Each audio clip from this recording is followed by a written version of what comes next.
From CGTN headquarters in Beijing, this is The Hub with Wang Guan. Hello and welcome to The Hub on CGTN. I'm Wang Guan in Beijing. Chinese Foreign Minister and State Councilor Wang Yi meets U.S. Secretary of State Antony Blinken on the sidelines of the G20 Foreign Ministers meeting in Bali, Indonesia. Diplomatic engagement between China and the United States has been at their most frequent in recent months. First, it was a face-to-face meeting between the two countries' defense ministers in Singapore. Then Vice Premier of China Liu He and U.S. Treasury Secretary Janet Yellen met virtually to discuss tariffs, among other things. Now, the meeting of the two countries' senior foreign policy officials. Now, to what extent will these meetings ease long-simmering tensions between Beijing and Washington? Now, Thornton is Senior Fellow and Visiting Lecturer at the Paul Tsai China Center at Yale Law School. She's a retired diplomat for over 30 years. Thornton was the Acting Assistant Secretary of State on East Asian and Pacific Affairs at the U.S. State Department. She's now joining us from Lisbon, Maine. And in Beijing, I'm joined by Da Wei, Director of the Center for International Security and Strategy and Professor at the School of Social Sciences at Tsinghua University. Welcome to both of you. Peter Thornton, or Madam Thornton, great to have you with us. Last time we met, it was in New York City. We talked about the fact that we much welcome you to come to our show, and finally and thankfully there you are. A lot can happen in 4 years' time, obviously. First of all, your reading on the meeting between Wang Yi and Antony Blinken. What do you think has come out of this meeting?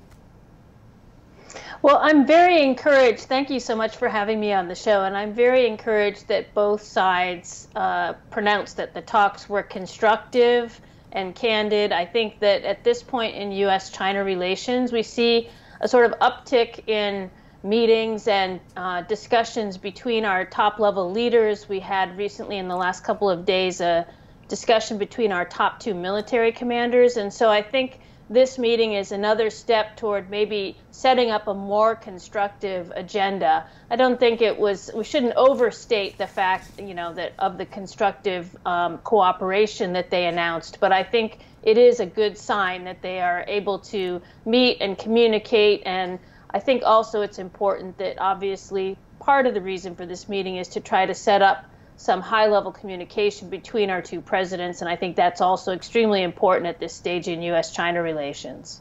Right. Director Da Wei, let me turn to you. We've heard from the Chinese side. The Chinese side released a statement soon after the meeting. What is the most important consensus reached, in your opinion? I think, first of all, thank you, Wang Guan, for having me and with Susan on this program. On this meeting, I agree with Susan's assessment. I think for me, it's quite encouraging. I would like to say this is probably the most encouraging meeting so far we have seen since last January when Biden came into power. From Chinese side's readout, I think two things are very important. First is probably the two leaders will have some kind of dialogue in near future. This is critical, important.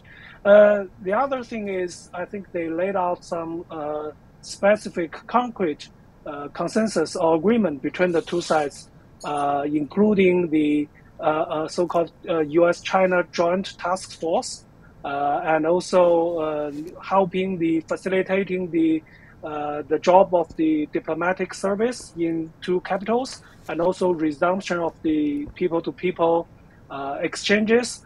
I think these concrete outcomes are very encouraging and badly needed by the two sides. Yeah, Director Da Wei, let me stay with you because we've seen the statement where Wang Yi offered, or proposed rather, 4 lists of requests on managing this relationship. What's new in Beijing's lists of requests? I think Beijing, this is probably from the list you mentioned, I think this is the first time that China elaborates its concerns and its dissatisfaction with those, so-called 4 no's and 5 no's from the American side, because the Biden administration already say that the U.S. Has no intention, like having the new Cold War, and they have 4 no's and 1 no intention. And these are, of course, very good signals from both sides. But the problem is, if the U.S. side signals are so positive, why China still feel dissatisfied? I think this time, State Councilor Wang Yi gave a quite detailed elaboration about China's response to that. Though it concerns its criticism, but I think it will be helpful because China side tell them why we are what we are angry at, what we are unhappy about. I think this is an important step towards solving or easing the tension of the two sides. Susan, what messages did you pick up from Antony Blinken's press conference? I mean, he did give a press conference soon after his meeting with Wang Yi.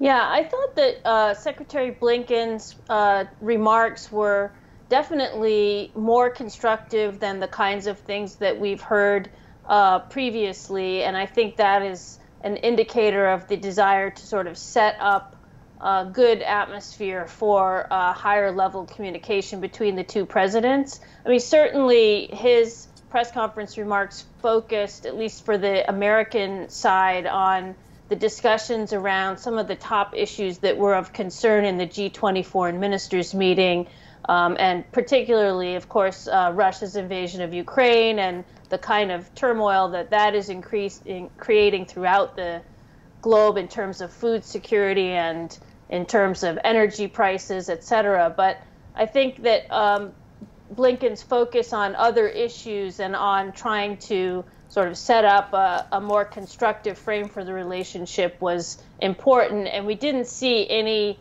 kind of negative really comments or things that would create a really objectionable atmosphere for the two presidents upcoming, as we've seen sometimes in the past after these meetings. So I think that's fairly important that the readout from Secretary Blinken was quite factual and sort of straight and positive, I would say. Yeah, Susan, you worked in the State Department for decades. In the statement offered by the Chinese side, Beijing said the two sides said consensus was reached on the resumption of working groups, including protection and taking better care of consular staff and diplomats from both countries. Also, they agreed to increase people-to-people and cultural exchanges. How do you feel about all these progress? Yeah, well, I think these things are important, and frankly, we should not underestimate the dramatically negative impact of the pandemic on U.S.-China relations.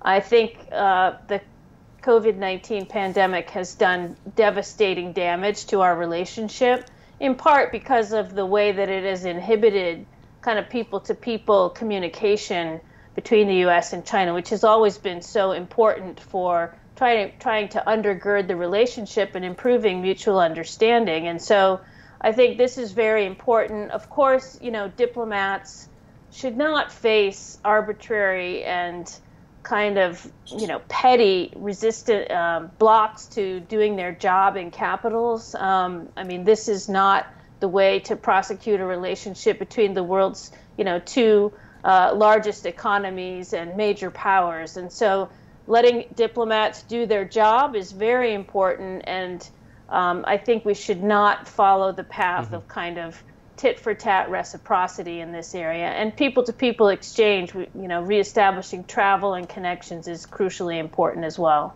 Yeah, many would argue that a better treatment of journalists from both sides are also badly needed at this point. I want to talk about tariffs. I want to ask both of you this question about tariffs. The Biden administration said that they're looking to reconfigure some of the Trump-era tariffs on China, but on Friday, Biden said he has not made any decision whatsoever on the tariffs. Of course, there's a difference between the politically expedient thing to do versus the economically sound thing to do. So first of all, Susan, let me ask you, on China tariffs, what do you think is the economically sound thing to do? Not just for the American consumers and companies, but for China-U.S. economic relations at large? Well, I mean, I am in the camp who definitely thinks that the tariffs should be rolled back. I mean, there may be a step, kind of series of steps in doing so, But up to now, we've seen this extremely cumbersome process of tariff exemptions, which I think is the wrong direction to head in. It just empowers kind of bureaucratic licensing authorities and is really inefficient. I think the part of the political impetus is, of course, to try to reduce prices in the U.S. because we're facing very high inflation. But there's political pressures on the other side, too, of course, from industries and unions and people like that who are major constituencies for President Biden. So he's having to consider, very, very carefully all of the various trade-offs. But I think taking the tariffs and rolling them back in some fashion is certainly overdue. Yeah, well, we've seen the AFL-CIO, the largest labor union in the United States, is holding very different opinions versus, let's say, U.S. Chamber of Commerce, for example, who is arguing for a resumption of those tariffs. Director Dawei, what do you think? Yeah, I think, of course, tariff is something that if the U.S. side can roll back and then China side can do something reciprocal, of course, that's a good thing. But to be frank, my expectation is not very high.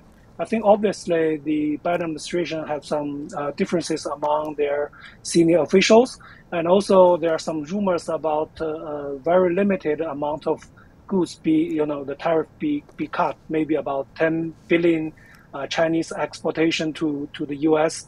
I think that's comparing with the overall amount of the trade. It's very, very limited.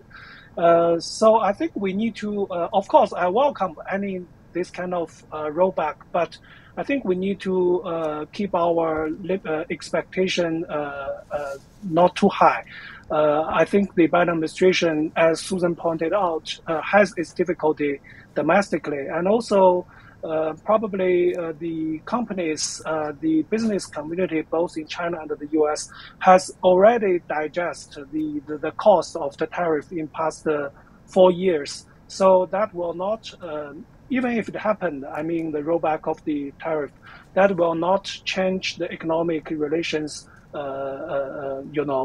too much. And also it will only have a limited compact on the U.S. inflation situation domestically. So again, I welcome any this effort, but I keep my expectation not too high. Yeah, most reports indicate that the Biden administration is merely considering exempting $10 billion worth of tariffs out of the $370 billion worth of tariffs, goods on which Trump imposed tariffs on. That is the goods that China sent to the United States every year. On the security side of the relations, let's talk about Taiwan. Director Dawei, let me start with you. Do you think there's enough guardrail, or there are enough guardrails when it comes to containing and managing the risk factor of Taiwan in China-U.S. relations? Of course, we don't have enough guardrail regarding Taiwan issue. I think this is the most dangerous flashing point that the two biggest economy may have a military conflict or even a war. I think in this dialogue between State Councilor Wang Yi and Secretary Blinken, China side emphasized a lot about Taiwan issue, importance of the three joint communique, and also One China principle. I think this is, of course, the Taiwan issue is the most sensitive and the old issue from the very beginning of the normalization. I don't think it will be solved easily. And also, remember, Taiwan is part of China. So it's not a potential conflict over Taiwan Strait. It's not international. Of course, if China and the U.S. have conflict, this is an international conflict. But it's more complicated than that because the two sides across strait are part of China. So how to build a guardrail over an issue that China view as domestic affairs? I think that's quite challenging for the two sides. And the most important thing is to rebuild the trust of the two sides. China build the trust on China's side that the U.S. still stick to the One China policy, and the trust in the U.S. side, the confidence in the U.S. side about China won't use military means in the near future. Susan, how do you look at the accusation from Beijing that the Biden administration is merely paying lip service to its one China policy? How do you think the two sides can really effectively manage Taiwan as one of the biggest risk factors facing China-U.S. relations? Yeah, I do agree with Dawei that the Taiwan issue is a most concerning flashpoint in our relationship. And it's telling that both in this conversation between State Councilor Wang Yi and Secretary Blinken and in the earlier conversation in Luxembourg between National Security Advisor Jake Sullivan and Director Yang Jiechi, that this issue was the one that took up, most of the Chinese readout, frankly, in both of those conversations. And I think it's going to be very difficult, as Dawei said, to build a guardrail over this issue. There's a pretty big disconnect, I think, between the U.S. and China on the trust issue. I mean, the U.S. keeps repeating its one China policy formulation, and the Chinese side doesn't believe anymore that it is actually abiding by the one China policy. And I think that the reason for that has a lot to do with the difference in our systems. I mean, the administration, the Biden administration, I think, can try to discipline its own officials, but it's very hard for it to discipline other officials in other quarters in the U.S. government, like Congress, and also, of course, can't discipline sort of the raucous and very loud kind of voices that come from within democratic U.S. society on this issue. So, I think China believes that the Biden administration should be controlling more things that happen with respect to Taiwan in the U.S., and the Biden administration kind of thinks it's doing its part within its own policy lane. And I think that has always been a problem on Taiwan, but it's definitely been exacerbated of late. And I think we do have to rebuild trust, as Dawei said, on this issue. I think we can do it, but it is not that easy in the current environment. Yeah, we'll see what happens to China-U.S. relations and whether or not there will be a summit happening soon. Thank you, Susan, and thank you, Director Dawei.